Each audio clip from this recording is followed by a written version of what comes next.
안녕하세요. 목요일 아침 굿모닝 RT입니다. 설 명절 연휴가 거의 끝나가고 있네요. 많이 아쉬우시죠? 그래서 우리 멀티꿈의 교회 모든 교직원들은 금요일까지 여유를 갖고 좀 재충전하고 토요일 출근하도록 했습니다. 물론 그 전에 교회 볼 일 있으신 분들은 오셔도 돼요. 자원하시는 분들이 이렇게 교회에 한 분씩 다 근무하고 여러분을 섬기려고 대기하고 있으니까요. 설 명절이 되면 교회를 사랑하는 성도님들이 저에게 크고 작은 여러 이렇게 과일이라든지 선물들을 좀 주십니다. 근데 저는 대표 목사인 저 개인에게 주는 것이 아니라 꿈의 교회 대표인 저에게 대신 주는 거라고 생각을 해서 저에게 주신 것들을 적절히 우리 교직원들에게 유통하고 함께 나눕니다. 물론 많아서 나누는 게 아니에요. 안 남을 때가 많습니다. 그러나 어쨌든 꿈에게 대표인 저를 통해서 유통하고 사랑을 나누고 성도님들의 사랑을 공유하라고 주신 이 마음을 함께 공유하고 있습니다. 사실 교회 안에서는 누가 크고 작은 게 어디 있습니까? 각각의 역할에 맡아서 우리 몸된 교회 공동체를 섬기는 한 팀이잖아요. 어떤 축구 선수든지 어떤 종목의 선수든지 단체 운동에서는 팀보다 훌륭한 선수는 없습니다. 저는 그래서 저보다 우리 모든 꿈의 교회 교직원들 또 성도님들이 멋진 한 팀이 되기를 기도하고 있는데요. 이런 마음을 갖지 않고 교회 내에서 또 심지어 가정에 모였을 때에 형보다 내가 더 잘났어 아니면 누나보다 내가 더 나아 라고 쉽게 말하면 도토리 키재기 내가 더 잘났다 내가 더 훌륭하다 라고 주장하는 분들도 있습니다. 오늘 본문에 보니까 예수님의 제자들이 그랬습니다. 사실 예수님 편에서 보면 제자들은 다 같은 한 팀이었는데 예수님께서 제자들과 함께 모였을 때에 제자들이 변론합니다. 46절에 누가 크냐 하는 변론이 일어나니 예수께서 그 마음에 변론하는 것을 아시고 어린아이 하나를 데려다가 이 아이를 영접하면 나를 영접하는 것이고 나를 영접하면 하나님을 영접하는 것이다. 가장 작은 그 자가 사실은 가장 큰 사람이다 라고 제자들의 이 생각과는 정반대의 말씀을 하시는 거예요. 세상에서는 많이 배우고 높은 지위에 올라갔고 많이 가진 사람이 크고 훌륭한 사람이지 무슨 어린아이처럼 아무것도 갖지 못하고 부족한 사람이 가장 큰 자입니까? 그런데 예수님의 말씀을 보면 가끔씩 청개구리처럼 정반대의 말씀을 거꾸로 하실 때가 있어요. 근데 여기에 중요한 진리가 숨겨져 있습니다. 사실 이 제자들이 누가 크냐고 변론하기 전에 어떤 사건이 있었냐면 어떤 사람에게 외아들이 있었는데 귀신이 들렸어요. 그런데 그 사람이 예수님께 나와서 이렇게 말합니다. 40절에 당신의 제자들에게 내쫓아 주기를 구하였으나 그들이 능히 못하더이다. 그러니까 예수님의 제자들은 귀신 들린 이 아버지의 외아들을 고치지 못했어요. 근데 이와 비슷한 장면이지만 전혀 다른 상황이 49절에 소개됩니다. 요한이 여짜오되 주여 어떤 사람이 주의 이름으로 귀신을 내쫓는 것을 우리가 보고 우리와 함께 따르지 아니하므로 금하였나이다. 이게 무슨 의미예요? 아니 보세요. 예수님의 제자들은 귀신 들린 아이를 쫓아내지 못했습니다.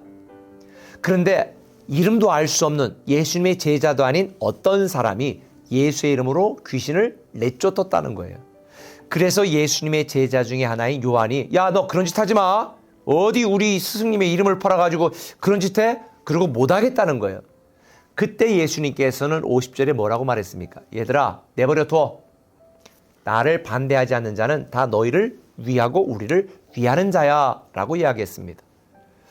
저는 이 장면 속에서 한 가지를 깨닫습니다.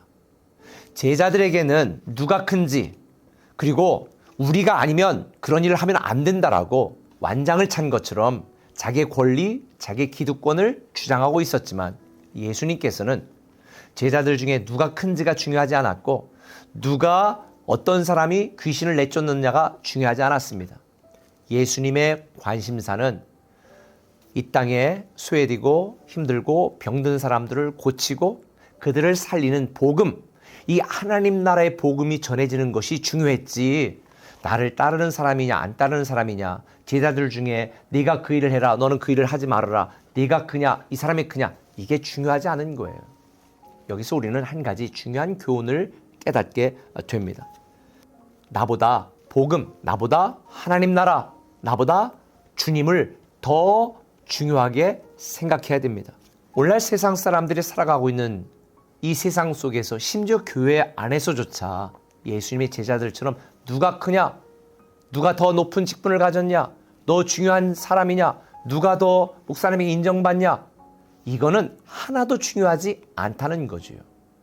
서두에 제가 말씀드린 것처럼 저는 하나님이 저를 통하여 멀티 꿈의 교회를 세우고 하나님 나라를 확장하라고 저를 대표로 세운 것이지, 우리 교회는 어떤 직원, 어떤 교역자보다 제가 훌륭하고 잘나고 높아서 저를 대표로 세운 게 아닙니다. 저는 역할의 차이라고 생각하거든요. 그런 면에서 우리 모두는 이렇게 생각해야 됩니다. 내가 중요해지고 내가 높아지고 내가 다른 사람들보다 더 인정받는 것, 이것이 중요한 게 아니에요. 나보다 더 중요한 것, 하나님 나라가 이 땅에 이루어지고 복음을 통하여 이 땅에 수많은 사람들이 살아나고 고침받고 회복되는 것입니다. 결국 우리는 예수님처럼 거꾸로 생각할 수 있어야 됩니다. 반대로 생각할 수 있어야 됩니다. 나에게 필요한 것, 나에게 중요한 것, 내 기도 제목, 내가 어떻게 하면 인정받을까, 이게 중요한 게 아니라 하나님께서 나를 통하여, 하나님께서 내가 가진 자원을 통하여, 하나님께서 내게 주신 이 직장과 사업장을 통하여, 하나님이 내게 주신 은사와 능력을 통하여 어떤 일을 하기를 원하시는가, 어떻게 나를 통하여 복음이 전해지고 하나님 나라가 확장되고 이 땅의 사람들에게 희망이 될 수 있을까. 내 편에서 생각하는 것이 아니라, 나를 위해 생각하는 것이 아니라, 내가 중심이 되어 생각하는 것이 아니라 하나님 나라와 복음과 예수 그리스도를 중심으로 그 편에서 나를 생각하는 것입니다. 한문으로 말하면 역지사지, 거꾸로 반대로 생각하라는 거죠. 그래서 가끔은 우리가 청개구리처럼 거꾸로 반대로 생각해야 됩니다. 나를 위한 생각에서 주를 위한 생각으로, 나 중심에서 하나님 나라 중심으로, 내 명예와 이익과 내 삶에서 복음을 중심으로 우리는 거꾸로 반대로 한번 생각해 보는 것입니다. 주님 편에서 볼 때는 누가 크냐, 누가 잘났냐가 중요한 게 아니라 얼마나 많이 복음이 전해지고 하나님 나라가 이루어지며 사람들이 회복되느냐가 훨씬 중요합니다. 저는 저와 여러분들이 한번 거꾸로 반대로 생각해서 나를 통한 하나님의 계획과 뜻이 이루어질 수 있도록 그런 멋지고 복된 여러분이 되었으면 좋겠습니다. 기도하겠습니다. 아버지 하나님, 우리가 세상 사람들처럼 나 중심으로 이기적으로 내가 원하고 내가 뜻하고 내가 필요한 것들만 구하는 그런 기복신앙에서 하나님의 뜻이, 하나님의 계획이, 하나님의 역사와 하나님의 축복이 나와 내 가정과 내 직장과 내 사업장을 통하여 이 땅에 물처럼 흘러내려가 내가 중요한 존재가 되는 것이 아니라 복음이 드러나고 하나님의 영광이 드러나는 이 멋진 인생을 우리가 살아가게 하여 주옵소서. 제자들처럼 누가 크냐고 그렇게 어리석은 변론과 논쟁에 빠지는 자가 아니라, 내가 아니라도 복음을 위하여 내가 가진 것을 통해 하나님 나라가 더 확장되고 이루어진다면 기꺼이 순종하고 복음을 위하여, 교회를 위하여, 하나님 나라를 위하여 쓰임받는 우리가 되기를 기도하는, 또 순종하는 사랑하는 성도들 되게 하여 주옵소서. 예수님의 이름으로 기도합니다. 아멘.